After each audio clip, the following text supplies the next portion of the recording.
Ciao e benvenuto su Broken Husband, iscriviti al canale. Clicca sulla campana per non perdere nuovi video. Inoltre non dimenticare di mettere like. Perché il miglior supporto per noi. I miei figli, Ethan, di 15 anni e Liam, di 17. Sono partiti per la scuola nello stesso periodo in cui io sono andato al lavoro. Negli ultimi 40 anni ho lavorato per una società di trasporti che si occupa di carico e scarico di navi container. E un lavoro duro, ma la paga è discreta. Ho sempre sognato di andare per mare e questo lavoro era il più vicino a me. La mia fantasia era quella di navigare intorno al mondo, sperimentando nuovi luoghi e incontrando persone diverse. Era una passione che avevo dentro. E a volte il solo fatto di sapere che non avrei mai vissuto quel sogno mi buttava giù. Ma la casa e la famiglia venivano sempre prima di tutto. Era soddisfatto della mia vita familiare. Avevo 2 figli meravigliosi e una moglie che adoravo. Ma naturalmente era lunedì. Il giorno che temevo di più al lavoro. Soprattutto a causa di alcuni miei colleghi. Logan Mies era il peggiore in assoluto. E aveva i suoi 3 aiutanti che gli giravano sempre intorno. Nick Harper, Tyler Bennett e Dylan Charter. Andavamo tutti all iccio insieme. Non mi piacevano allora e di certo non mi piacciono adesso. Ehi, Caleb! Mi sei mangiato alla festa di sabato sera. Esordi Logan, chiaramente desideroso di creare problemi. Sabato c'era stata una festa aziendale. Ma io e i ragazzi eravamo dovuti andare a cesta. Per aiutare mio padre a traslocare da casa sua. Dopo la morte di mia madre, 6 mesi fa. Papa aveva deciso di ridimensionarsi.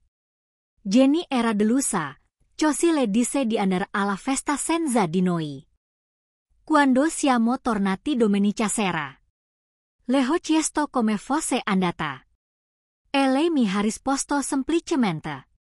Bene, ho lanciato un'occhiata a Logan e non ho detto nulla. Ci dispiace che tu non sia potuto venire, Caleb. Ma grazie per aver fatto venire tua moglie. Adesso è l'intrasrata speciale, mi disse Logan. E senti i miei pugni stringersi. Mentre il suo gruppo di iene ridenti sembrava condividere qualche scherzo privato a mia spese. Mentre cercavo di allontanarmi, Logan mi seguì. Con i suoi insulti implacabili. È diventata davvero una bella ragazza.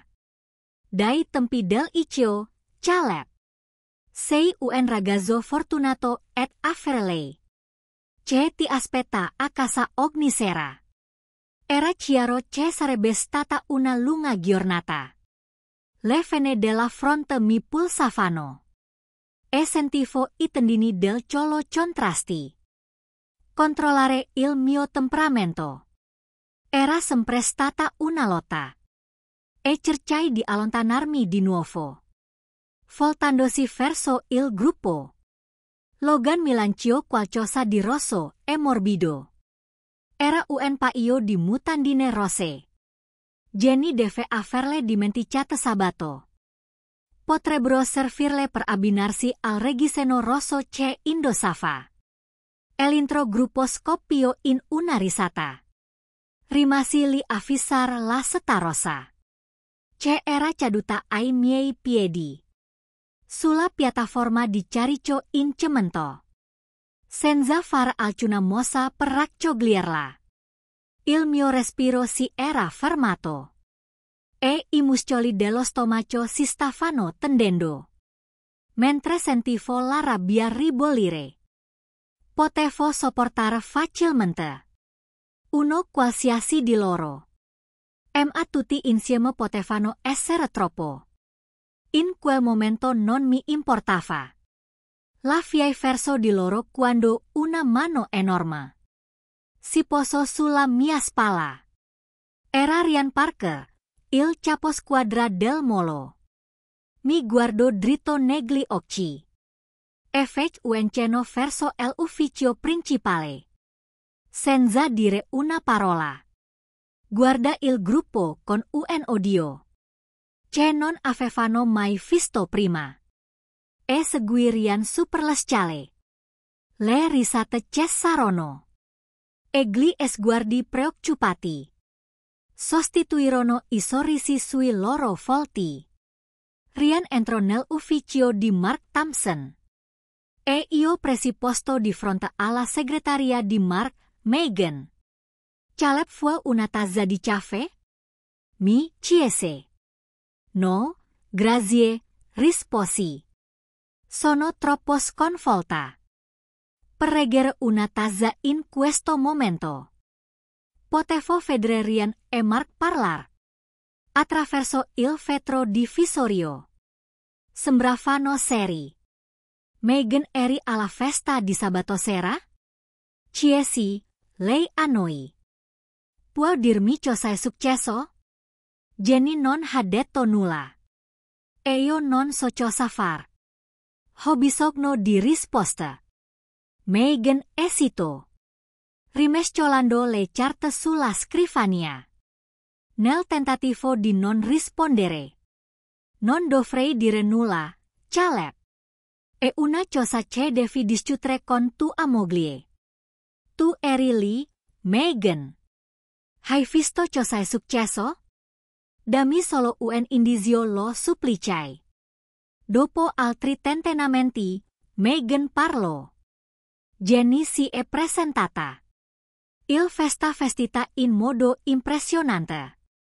Dopo circa un'ora, Logan ha iniziato a darle dabre. Sembrava che si stesse divertendo. Logan sussurrava ai suoi amici. Ogni volta che faceva riempire i bicchieri. E tutti ridevano. Alla fine, Jenny e Logan sparirono nel magazzino. Circa a 13 minuti dopo. Ancenik, Tyler e Dylan tornarono lì. Non uscirono per un'ora. E quando lo fecero, stavano tutti ridendo. Jenny sorrideva. Ma aveva un aspetto disordinato. Con i capelli e il vestito in disordine. Lei e Logan se ne andarono. Insieme circa 15 minuti dopo. Grazie, Megan. Non volevo sentirlo. Ma chiarisce le cose. Dissi. Rimanemo in silenzio ancora. Per qualche minuto. Finché Ryan uscì. E mi fece segno di entrar. Caleb non sono contento di quello che è successo stamattina. Logan, Tyler, Nick e Dylan hanno ottenuto una settimana di ferie. Senza retribuzione. Ti concetto 2 settimane di ferie. Immagino che questa sia la prima volta che senti parlare di sabato. Non posso permettermi di avere qualcuno in ospedale. Non credo che sia colpa tua. Ma devi sistemare le cose prima di tornare. Ti aiuterò come posso. Basta che tu me lo chieda. Ora esci di qui. E, un cenno a Mark. E ringrazia ai Megan. Mentre uscivo dall'ufficio, Logan e la sua squadra non si vedevano da nessuna parte. Quando mi diresi verso il parcheggio, lasciai le mutandine sul molo. E non tornai a casa. Guidai invece verso nord. Alla ricerca di un posto dove potessi chiarirmi le idee. Avevo molto tempo per riflettere sul passato e sul presente. Jenny EIO. Era famos te compacne di classe. Tra zandata e tut altro che attraente. Non sapeva come curarsi o truccarsi. E i suoi capelli erano sempre in disordine. Non faceva parte di nessun circolo sociale. Ed era praticamente una paria. Questo è ciò che mi ha attirato verso di lei. Io ero alto 1,90 m. E pesavo quasi 90 kg.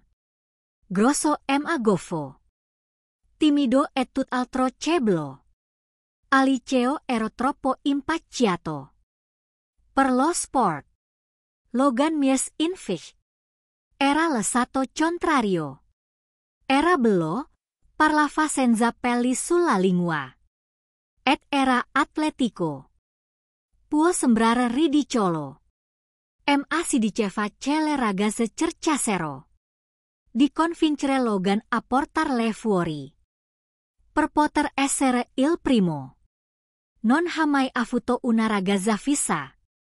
Ma era sempre in giro per appuntamenti. Lo detestavo. Si vantava delle sue conquiste.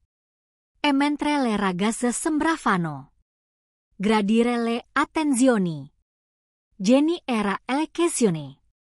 Aveva cercato di convincere Logan a uscire con lei. Volendo poter dire che era stato il primo.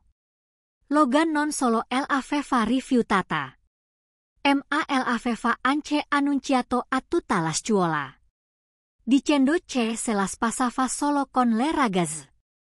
E che non si sarebbe abbassato a scoparsi un maiale. Gli altri ragazzi hanno pensato che fosse esilarante. Ma Jenny era distrutta. Vedendo che questa era la mia opportunità. Iniziai a essere amichevole con Jenny. Non sapevo come corteggiare una ragazza. Così iniziai a essere gentile. In breve tempo ci siamo avvicinati. E quando ci siamo diplomati eravamo una coppia. Sono stato io a essere il primo. Dopo la scuola ho trovato lavoro come operaio edile. Nel giro di un anno avevo smaltito I cili di troppo. E mi ero costruito un fisico solido e muscoloso. Mi sentivo bene a non essere più la barzelletta della scuola. Jenny e io ci sposamo nel giro di un anno. Ethan e Liam arrivarono rapidamente. E Jenny iniziò ad allenarsi in una palestra del quartiere non molto tempo dopo. La sua trasformazione fu incredibile. Imparò ad acconciarsi I capelli, a truccarsi nel modo giusto e a vestirsi per fare colpo. Era bellissima e io ero orgoglioso di averla come moglie. La avevo amata quando era una rana. E ora la mia ricompensa era una principessa. Quando ho trovato lavoro alla bancina di Carico, la nostra vita sembrava migliorare ancora di più. Fino ad oggi.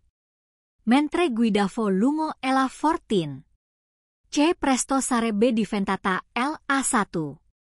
Sapevo dove ero diretto e dovevo solo aspettare che I chilometri passassero. Ho pensato ai miei figli. Erano stati costruiti da un ceppo forte. E lo stavano dimostrando. Ci siamo assicurati che rimanessero attivi. Per non farli diventare come noi. Liam era più alto di Ethan. Di circa 5 centimetri e un po' più magro. Ethan aveva mani grandi e braccia forti. Entrambi erano in forma e in grado di gestirsi da soli. Abbiamo insegnato loro la moderazione e l'importanza di non fare I prepotenti. Il loro sogno comune era quello di andare per mar. Deve essere nel loro sangue. Promisi ce avrei appoggiato qualsiasi cosa vuole far. Jenny era un ottima madre e moglie. Teneva la casa in ordine. E non sperperava I soldi in cose frivole. Avevamo un'ottima vita sessuale. O almeno ciò si pensavo. Ci piaceva star insieme. E io ero soddisfatto di quell'aspetto della nostra relazione. Ora, mentre proseguivo sulla M6, le ombre si allungavano e speravo di arrivare prima del buio. Il viaggio verso Port Patrick durava 7 ore. Ma era l'unico posto in cui volevo essere in questo momento. Alla fine trova il A75, mentre il sole tramontava. In questo periodo dell'anno, c'erano molti posti auto al Duquesda. Consegnai le chiavi al barista. E chiesi una stanza per la settimana. Non avevo bagagli. NUN cambio di vestiti. NUN raseio. Ma non mi importava. Mi diede la chiave della stanza. E appese le chiavi dell'auto al muro dietro di lui. Prese una pinta e mi sistemai in un angolo in fondo. La luce della strada brillava. Attraverso il vetro ambrato della bottiglia accanto a me. Era il momento di spegnere il mondo. E di anestetizzare il dolore. Mi svegliavo in tarda mattinata nella mia stanza. Con solo bagi ricordi di come Civo si è arrivato. Di solito, uno dei clienti abituali del posto mi aiutava a salire le scale. E mi lasciava cadere sul letto. Non riuscivo mai a mettermi sotto le lenzuola. Un paio di volte mi spruzzavo l'acqua sul viso. E facevo la doccia. Ma dato che dovevo rimettermi gli stessi vestiti. La doccia non aiutava molto a eliminare l'odore. Mi stava crescendo la barba. E non mi ero mai fatto crescere I peli sul viso prima d'ora. Quindi, era sconvolgente vedermi così. Ogni pochi giorni. La carta di credito veniva utilizzata. Per tenere aggiornato il mio conto. Stavo sprofondando nell'autocommiserazione. E cominciavo a non poterne più. Un giorno. Mentre ero seduto con gli occhi vitri. E a fissare il bersaglio. Per quella che mi sembrava la millesima volta. Entrarono 2 agenti di polizia. Li notai senza guardarli direttamente. Parlarono con il barista. Che fece un cenno nella mia direzione. E indicò le mie chiavi sulla parete. Pensai che mi stessero cercando? Ero impressionato. Dalle mie capacità deduttive. Non tentarono nemmeno di conversare. Continuarono a riempirmi di chiavi. 2 ore successive. Caleb Miller disse infine uno di loro. Pensi di poter parlar con noi? Ho fatto qualcosa di sbagliato, Chiesi. Dobbiamo solo parlare rispose. Te la senti di farlo? Possiamo uscire? Il sole splendeva. Ma tutto era bagnato. La ciotolato davanti al pub era scivoloso. E io camminavo lentamente verso il lungomar. La strada era in pendenza.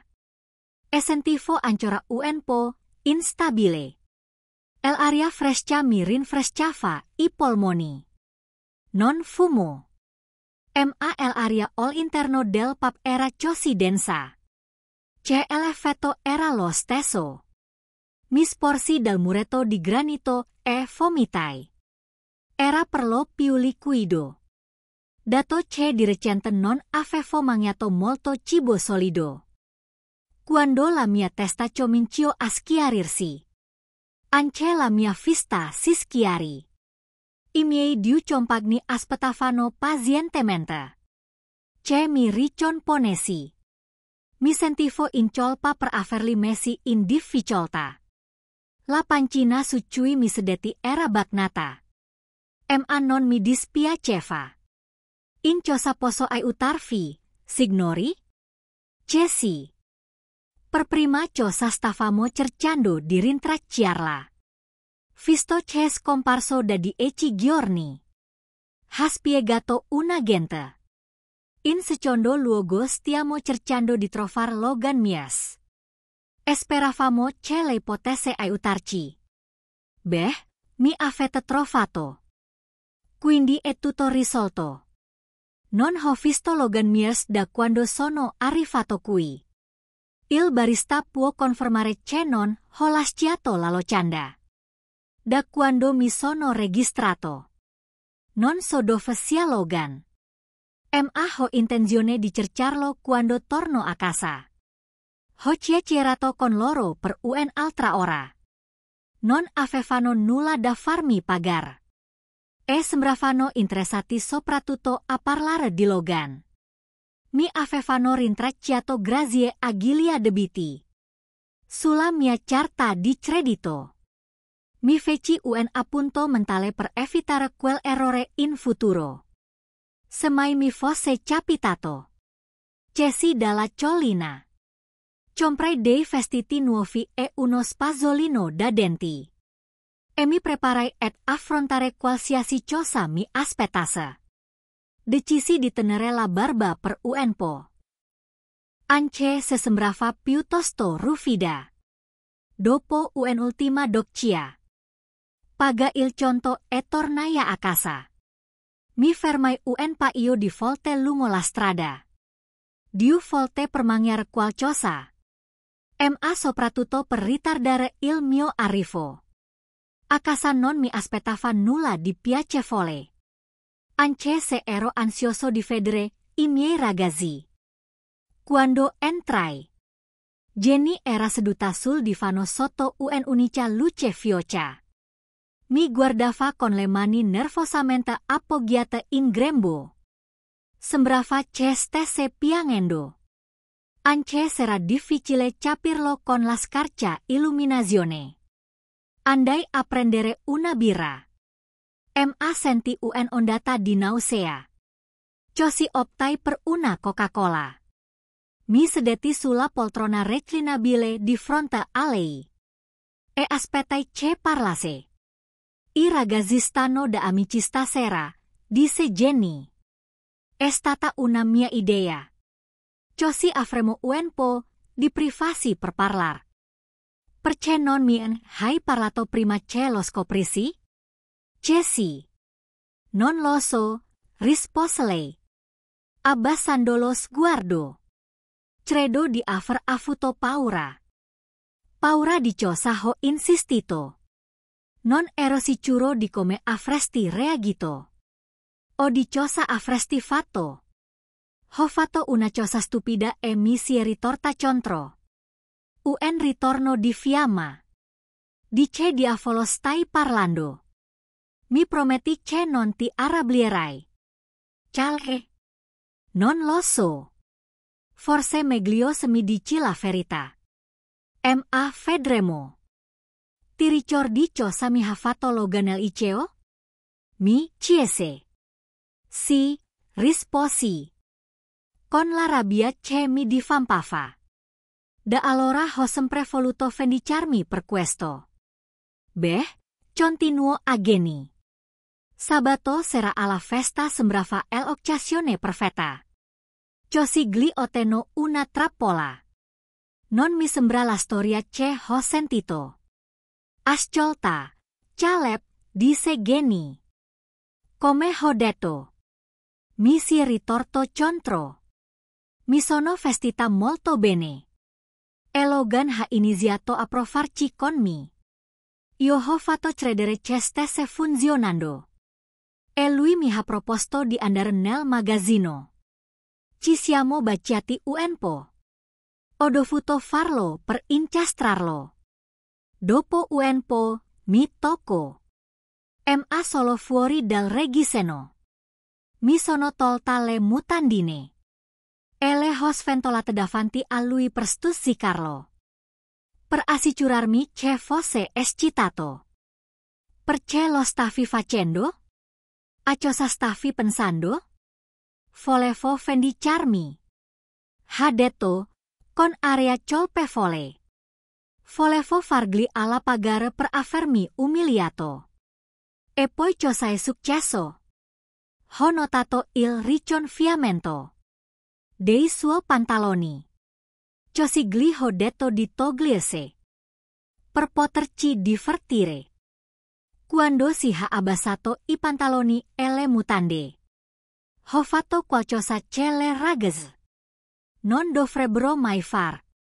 Ok, cosa hai fatto? Gli indicai la reazione. E mi misi a ridere. Gli dissi che era una patetica scusa. Per un caso. E che non avrei mai permesso a qualcuno. Con un pistolino così piccolo di scoparmi. Mentre lo prendevo in giro. Si rimpicciò fino a diventare completamente mocio. È stata una cosa schifosa da far. Ma ho pensato che fosse appropriato. Vai avanti. Mi ricomposi e aprì la porta per uscire. Nick, Tyler e Dylan stavano aspettando fuori. A quanto pare, Logan aveva detto loro che avrebbero potuto avere il secondo. Dopo aver finito con me. E stavano aspettando il loro turno. Li suprai e mi diretti verso il bagno delle donne. Ridendo. Quando tornai alla festa. Erano tutti sorridenti. A quanto pare avevano detto. A tutti i presenti che mi avevano scopato. Nel magazzino. Cercando di vendicarsi. Dell'umiliazione subita da Logan. Ero sconvolta e me ne sono andata. Ho sentito che sei andata via con Logan. Non è vero. Ha detto. Sono uscita da sola. E sono andata dritta a casa. E hai lasciato le tue mutandine per Logan? No, li ho dimenticati quando sono partito. Perché non mi hai detto? Dopo che tutto è stato stravolto. Ho avuto paura. Non sapevo cosa dire. Così mi hai permesso di scoprirlo davanti a tutti i miei colleghi. Mi sono sentito uno stupido. Un cornuto. Mi prendevano in giro. Per quello che era successo. E io non potevo nemmeno rispondere. Perché non sapevo nulla. Ho dovuto imparare da una segretaria. E la sua storia non coincide con la tua. Lei non c'era. Disse Jenny sulla difensiva. C'ero io. Dannazione Jenny. Dissi, frustrato. Sono tuo marito. Dovevi starmi vicino e sostenermi. Jenny iniziò a piangere. E andò in cucina. Mi sedetti con la mia coca. Guardandola mentre si appoggiava. Il lavoro di formica. E si indiosava dolcemente. L'amavo più di ogni altra cosa. Era l'unica ragazza di cui mi fosse mai importato qualcosa. Ma ora mi sembrava che mi raccontasse bugie e facesse la vittima. Megan non aveva motivo di mentirmi. Senti un forte impulso a interrogare Jenny su ogni incongruenza. Ma decisi di non farlo. Non potevo cambiare quello che era successo. Attese qualcosa che non era pronta. A fare non sarebbe servito. Volevo la verità. Ma non l'avrei ottenuta da lei. Pensai che fosse meglio lasciar. Le cose come stavano e lasciare che si calmasse. Feci un'altra doccia e andai a letto con mia moglie. Lei appoggiò la testa sulla mia spalla. Mi sussurrò che mi amava. E ci addormentammo entrambi. Avevo ancora qualche giorno prima di tornare al lavoro. I ragazzi erano felici di vedermi. Ma un po' distanti. Proposi un viaggio in macchina fino a Londra, al quale acconsentirono volentieri. Jenny sembrava contenta che la sua famiglia passasse del tempo insieme. Durante il viaggio, scoprì che entrambi i ragazzi erano stati sospesi per aver fatto aborto. Cosa assolutamente vietata nella nostra famiglia. A malincuore. A misero di essere stati presi in giro per la scappatella della madre alla festa e di aver deciso di farsi valere. Diversi ragazzi della bocca furba si erano ritrovati con denti allentati e occhi neri. Avevano tenuto nascosto a Jenny la sospensione. Ma mi avevano chiesto spiegazioni sulla festa. Gli ho rimandati. Ci dirigemmo verso l'agenzia della Guardia Marittima e Costiera. Ho chiesto 3 domande. E i ragazzi erano entusiasti. Abbiamo impiegato un'ora per compilare tutti i moduli. Avevo raccolto tutti i documenti necessari. Certificati di nascita e passaporti. Dopo un breve colloquio con ognuno di noi, ci hanno consegnato dei moduli medici da far compilare a un medico. Cenamo da Wagamama e poi tornamo a casa. Avevamo concordato di tenere tutto nascosto a Jenny e ai loro amici fino a quando non fossimo stati pronti. Le visite mediche furono completate il giorno successivo. E ora dovevamo solo aspettare. Avevo sempre amato Jenny. Era l'unica ragazza che avessi mai amato.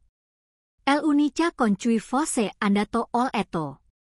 L'unica che avessi mai baciato. Era difficile credere che potesse cadere così in basso. Le sue azioni sembravano spregevoli e imperdonabili. Ero ancora disposto a darle una possibilità. Se ci fosse stato un modo per verificare la sua storia. Ma sembrava improbabile. Poi, alla fine di quella settimana, Jenny di Del Colpo di Grazia aveva cercato in tutti i modi di comportarsi normalmente, non menzionando mai la festa o il mio viaggio a Port Patrick, cercando di riprendere la vita come se nulla fosse accaduto. Poi, a colazione, mi colpì con il massimo della stupidità. Calre. Stavo pensando, ha detto, che mi piacerebbe avere un altro bambino. Ora aveva senso perché la sera prima sembrava così ansiosa per capire la assurdità del suo commento. È necessario un piccolo antefatto. Dopo la nascita dei bambini, Jenny aveva preso la pillola anticoncezionale per diversi anni. Circa 3 anni ha iniziato a lamentarsi degli effetti collaterali. Così ha smesso di prenderle. Non usavamo nessun'altra forma di controllo delle nascite. Poco dopo, sono andato dal medico per un problema. Alla cuffia dei rotatori. E ho finito per fare una vasectomia. Non l'ho mai detto a Jenny. Non ne vedevo il motivo. Negli ultimi 3 anni avevamo fatto sesso non protetto. Niente pillole, niente preservativi, niente diaframma. Jenny non si era mai ciesta perce non rimanesse incinta. Ora, improvvisamente, voleva avere un bambino. O era incredibilmente ingenua. O pensava che lo fossi io. La guardai, stupito. Penso che sarebbe fantastico tesoro. Dissi. Ma essendo un uomo che non sa molto di gravidanza. Mi resi conto che, essendo passate quasi 3 settimane dalla festa. Jenny stava forse cercando di coprire una mestruazione mancata. Questo cambiava tutto. Così decisi di agire prima del previsto. Con I ragazzi tornati a scuola. Ho avuto la possibilità di parlare con loro prima che se ne andassero. Sembravano capire meglio di me la mia situazione con la madre. È stato un sollievo sapere di avere il loro sostegno. Qualunque cosa accadesse. Passai la maggior parte della giornata a cercare Logan Mies. Doveva essere da qualche parte. A pranzo mi fermai al porto e parlai con Megan. Nick, Tyler e Dylan erano tornati a lavoro. Ma lei non aveva notizie di Logan. Si diceva che mi stesse evitando. Temendo che lo inseguissi. Non aveva senso. Era un ragazzo tranquillo. Mi allontanai dall'area di lavoro per evitare I miei 3 tormentatori. Nel pomeriggio andai da un avvocato locale. E iniziai le pratiche per il divorzio da Jenny. Non volevo farle del male. Ma non potevo più vivere con lei. I ragazzi sarebbero stati presto indipendenti. E non vedevo alcun motivo per restare. L'unico problema di cui non riuscivo a librarmi. Era il bisogno di ringraziare Logan e I suoi amici. Per aver distrutto il mio matrimonio. Sapevo che la colpa era di Jenny. Ma non potevo punire solo lei. I suoi complici dovevano pagare. Freddy Charter era sposato. Ma si fermava sempre da McMurray. Per una pinta di birra prima di tornare a casa. Proprio quando si stava facendo buio. Lo aspettai vicino alla porta laterale. Quando uscì e iniziò a camminare verso la sua auto. Gila e afferra il braccio. Torcendo gli allo dietro la schiena. Lo sbatei contro il muro. E quando la sua faccia incontra il mattone. Sentì alcune cose rompersi. Le sue ginocchia si piegarono leggermente. Ma io lo tenni per il braccio. E cominciai a colpire I suoi reni con un pugno. Quando si abbassò. Iniziai a colpire più in alto. E sentì le costole rompersi. Devo averlo colpito 20 volte. Prima che il suo braccio si slogasse. Lo lasciai cadere sul selciato. Mentre una folla di persone scendeva dal piccolo. Nessuno mi inseguì. Mentre mi dirigevo con calma verso la mia auto. E me ne andavo. 2 ore dopo mi ritrovai alla stazione di polizia. Jenny aveva messo la casa. A garantia della mia cauzione. E stava ultimando le pratiche. Arrivò Emily Charter. Furiosa e urlante. Chiedendo che mi mettessero dentro per sempre. Riuscirono a tenere la lontana da me. Ma non si fermò in che Jenny non le parlò. Non so cosa disse Jenny. Ma Emily ci guardò entrambe con disprezzo. E se ne andò. I tanelli mi accompagnarono a casa in macchina. Mentre Jenny mi seguiva. I ragazzi sembravano orgogliosi di me. Anche se stava attenta a non dire. O fare nulla che potesse incoraggiarli. Dylan aveva una spalla lusata. Il Nasoroto. Diu occineri e numerose lesioni interne. Tra cui quattro costo le rote. Fortunatamente nessuna di essi aveva perforato I polmoni. Quando tornamo a casa, io e Jenny non parlammo dell'incidente.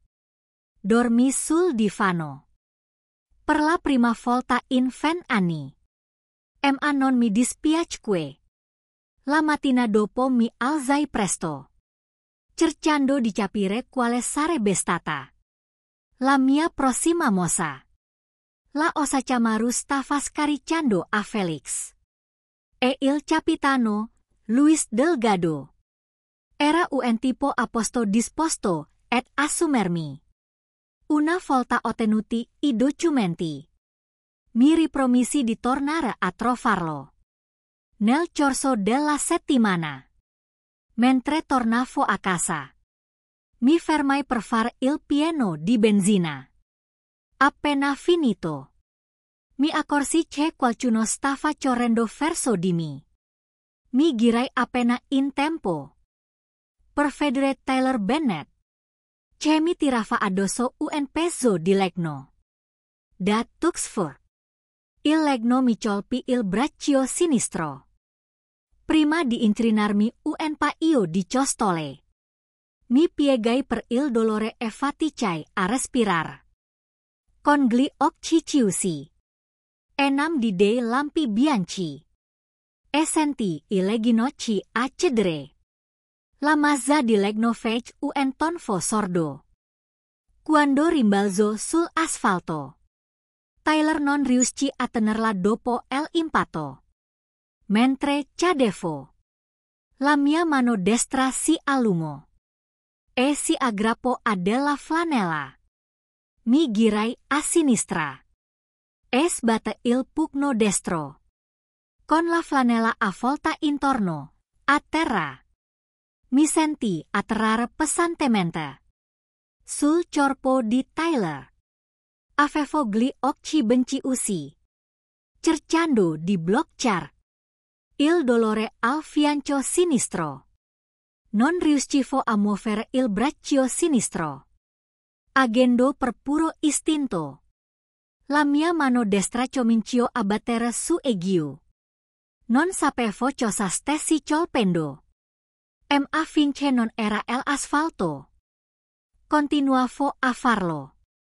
Mi sembrava che il mio corpo lavorasse in due parti separate. Il lato sinistro era rannicchiato per proteggersi, mentre il lato destro attacciava. Qualsiasi cosa fosse a portata di mano. All'inizio Tyler si contorceva sotto di me, cercando di liberarsi. Ma dopo qualche secondo è rimasto immobile. Continuaria a colpirlo finché alcuni passanti non mi tirarono via. Non riuscivo ancora a respirar bene. E il dolore era intenso. Uno dei medici mi ha fatto un'iniezione. E ho dormito fino all'ospedale. Qualche ora dopo, mi svegliai con il braccio sinistro imbragato e il corpo legato con un nastro adesivo. Potevo respirare, ma con cautela. Jenny era lì, con un'aria tutt'altro che soddisfatta. Dea nazione, Caleb, diskelei. Cosa ti ha saltato in mente? A fare tante storie per quel piccolo problema della festa. Mi dispiace tesoro, risposi. Non volevo causare tutto questo. Perché Tyler mi ha aggredito con una doppietta? E cosa intende per piccolo problema di partito? Ho bisogno di una spiegazione migliore. Altrimenti continuerò a parlar con la gente. Non stavi parlando, dissi. Lidavi la caccia e li picchiavi. Le feci un sorriso forzato. Perché dovrei far una cosa del genere? Smettila di chiamarli I miei ragazzi. Jenny uscì infuriata. Proprio mentre entrava il dottore. Ero più ammacciato cerotto. Tyler aveva colpito quella tavola come un dilettante. Il braccio mi faceva male. Ma non c'erano danni seri. Le fratture alle costole erano superficiali. Dovute solo all'impatto. Il mattino seguente, di buon'ora. Ethan Eliam Venero a prendermi. Sorridevano da un orecchio all'altro. Magili disi di far piano. Tyler era in pessime condizioni. Avrebbe mangiato con la canuccia per circa un mese. Mentre la macella guariva. E ci sarebbe voluta almeno una settimana. Prima che il gonfiore sul viso diminuisse. Uno dei miei colpi sbagliati. Gli aveva rotto la clavicola sinistra. Tutti i colpi erano sbagliati. Perché, francamente, non avevo idea di cosa stessi colpendo in quel momento. Non ci furono accuse contro di me. Perché diversi testimoni testimoniarono che Tyler mi aveva aggredito per primo. Mai al lavoro per chiedere un'altra settimana di ferie. Questa volta per malattia. Parlai con Megan. Che mi informò che Nick Harper si era licenziato. E che il suo ultimo stipendio era stato inviato al fratello Ed Aberdeen. Non avevano ancora trovato Logan. Io e Jenny non comunicavamo bene. Dormivo sul divano ogni notte. Riuscì ad abbandonare rapidamente l'imbragatura. Ma le mie costole erano ancora doloranti. Almeno potevo muovermi e respirare senza troppo dolore. L'ossa chiamaro sarebbe partito tra 4 giorni.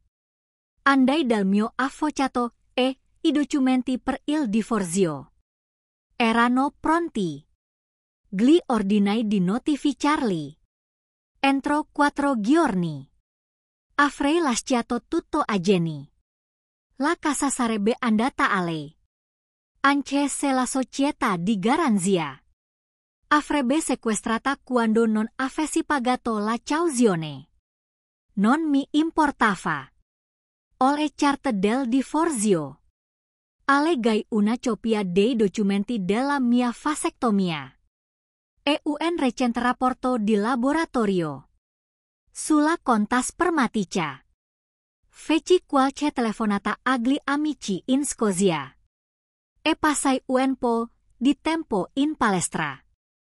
Per cercare di riprendermi dall'attacco dei 2 piedi.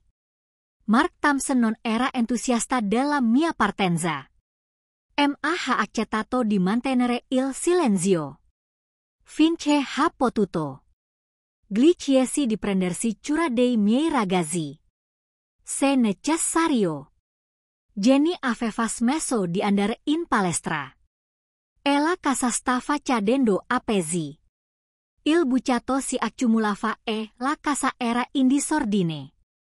I pasti erano disordinati e la conversazione era piatta. Jenny sembrava essere di nuovo ingrassata. In 4 settimane tutto era andato a rotoli. Il giorno dopo i ragazzi mi consegnarono i documenti marittimi. Non li avevo mai visti così felici. Tutti e 3 eravamo ansiosi di partire. Disili loro definire l'anno scolastico. Prima di prendere qualsiasi decisione. Anche se non credo che mi ascoltassero. Tornai sull'ossa chiamaro. Sbrigai tutte le pratiche necessarie. E mi sistemai nella mia stanza a bordo. Poi lascia il nave per l'ultima volta. Ethan aveva lasciato la sua Triumph Bonfile. 750 alla fine del molo. Poi 5 minuti dopo, ero in viaggio verso Aberdeen. Un viaggio di 8 ore in moto non e certo una passeggiata. La Triumph tremava così tanto. C il conta chilometri era illegibile. Il motore funzionava bene e il tempo reggeva. Ma mi senti sollevato quando finalmente arrivai a destinazione. I miei amici avevano trovato Nick Harper e avevano programmato di ospitarlo al Four Crowns. Il bagno degli uomini era sul retro. E per raggiungerlo bisognava uscire dall'edificio. Mi fermai di edio un occhiata in giro. Per far capire ai miei amici che ero arrivato. E poi aspettai al lato dell'edificio. I primi due ragazzi che uscirono erano del posto. Ma poi apparve Nick. Sentì la porta chiudersi dietro di lui. Mentre si dirigeva verso il bagno. Gliaferrai il braccio destro. Proprio come avevo fatto con Dylan. E gli sbattai la testa contro il muro di pietra. Dell'edificio mentre scendevamo nel picciolo. La sua faccia raschiò la pietra e lui inciampò. Dopo circa 50 metri. Lo lasciai cadere contro il muro. Nick si contorceva a terra. E mettendo un misto di gemiti e singhiasi. La luce fioca del lampione illuminava il disordine del suo volto. L'orbita dell'occhio destro. Era una posa cruenta di sangue. Lo zigomo sporgeva. E l'intro lato del viso.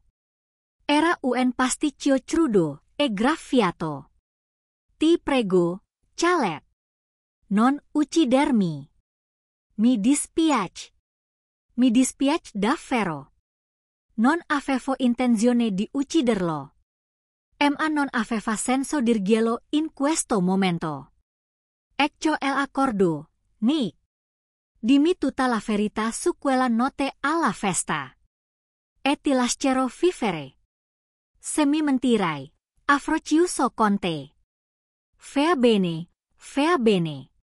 Sto mal, Caleb. Trovami un medico e parlerò. Smettila di farmi male. Cominci a parlar, Ciesi. E non farmi perdere tempo.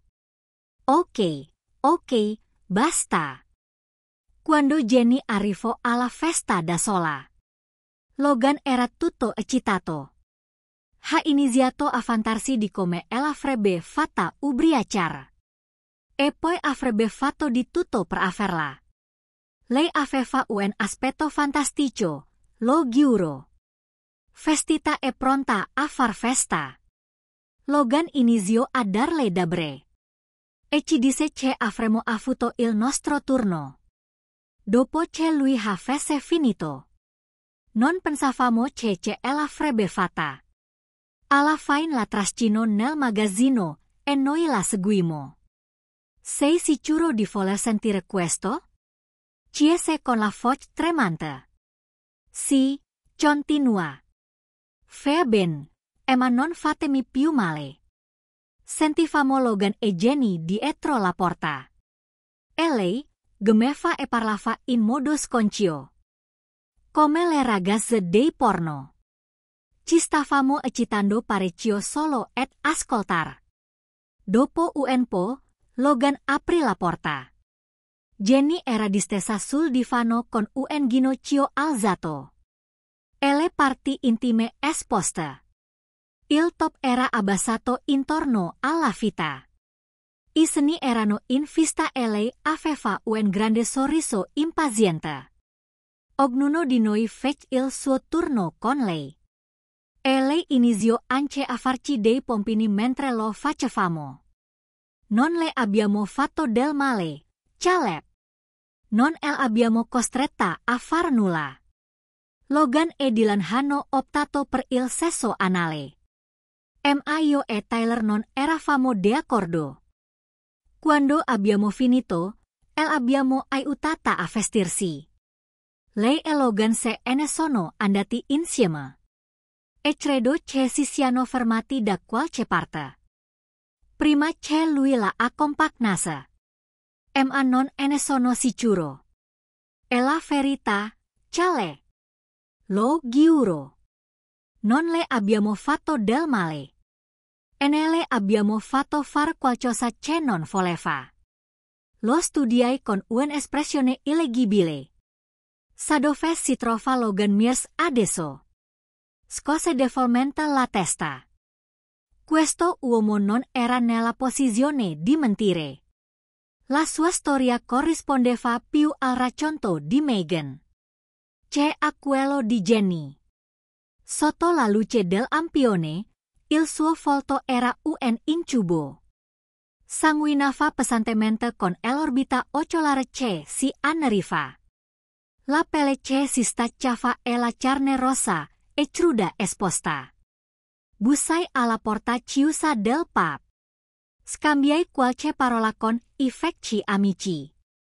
E poi risali in moto. Qualche chilometro più avanti. Ho incrociato un veicolo di emergenza medica che correva verso il pub. Era ancora mattina presto. Quando parcheggia il attraio nel punto in cui la avevo presa. E salì sull'ossa Camaro. Ethan avrebbe ripreso la moto più tardi.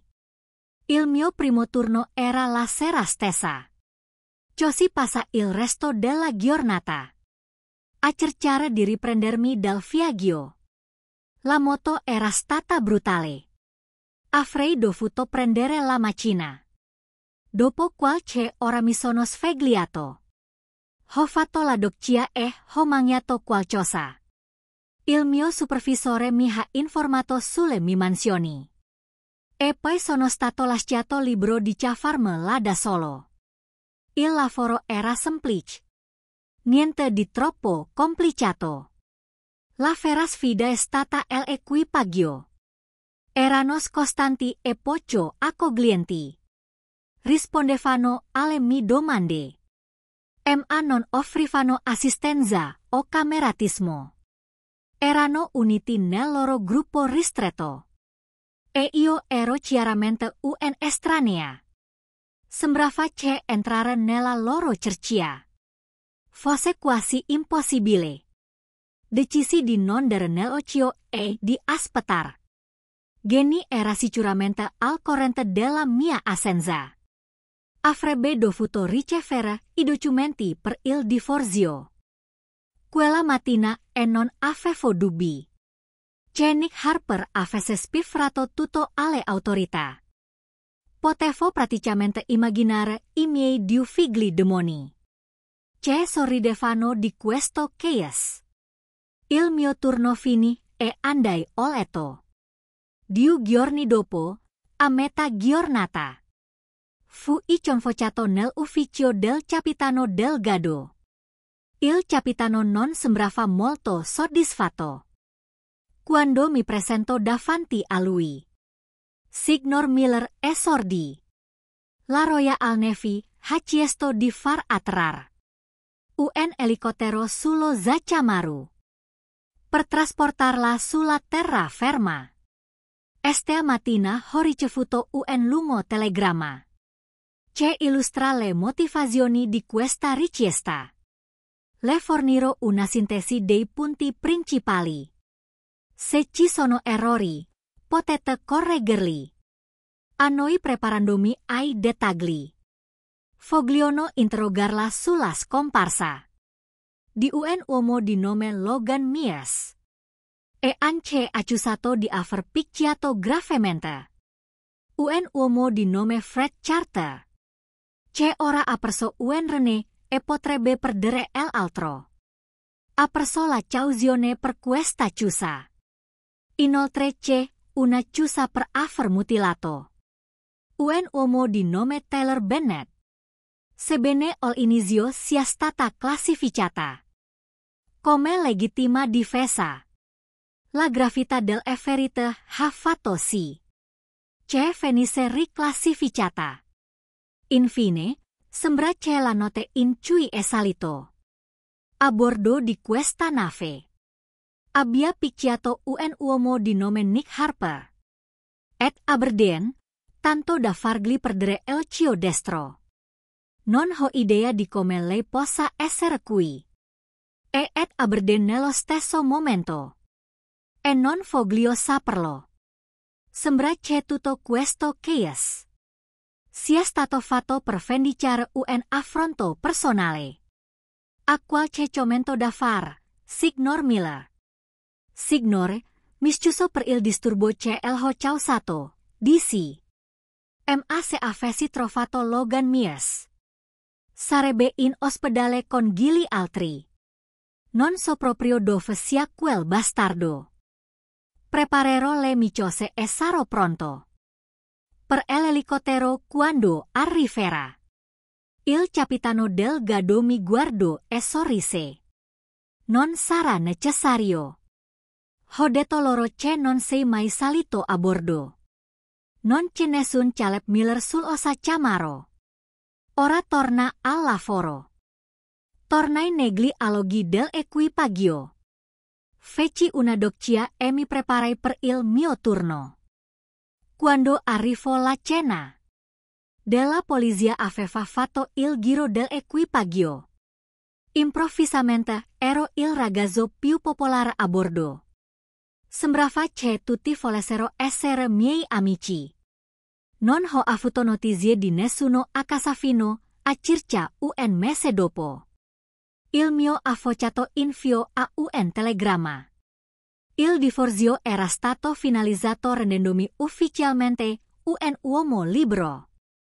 Jenny aveva perso la casa per la società di cauzioni. Quando avevo lasciato il paese, Logan Myers era in ospedale con gravi lesioni interne e due rotule rotte. La polizia stava cercando Ethan e Liam in relazione al pestaggio. Si scoprì che i miei figli avevano trovato Logan con Jenny nella nostra camera da letto prima che la casa venisse reclamata. Jenny ora viveva ad hostel con la sorella, era incinta. E i suoi vecchi problemi di peso stavano riaffiorando. Il mio avvocato mi sconsigliò di tornare perché avevo ancora delle accuse pendenti. E non aveva idea di dove fossero i miei figli. La notizia fu un misto di sollievo e frustrazione. La mattina dopo, a colazione, il capitano Delgado passò davanti al mio tavolo e si fermò. Volevo solo farle sapere, ha detto, che Ethan e Liam Miller non sono sul tanah Camaro diretto a Città del Capo. Entrambi condividemmo un sorriso complice. Avevo sempre desiderato essere un uomo di mar.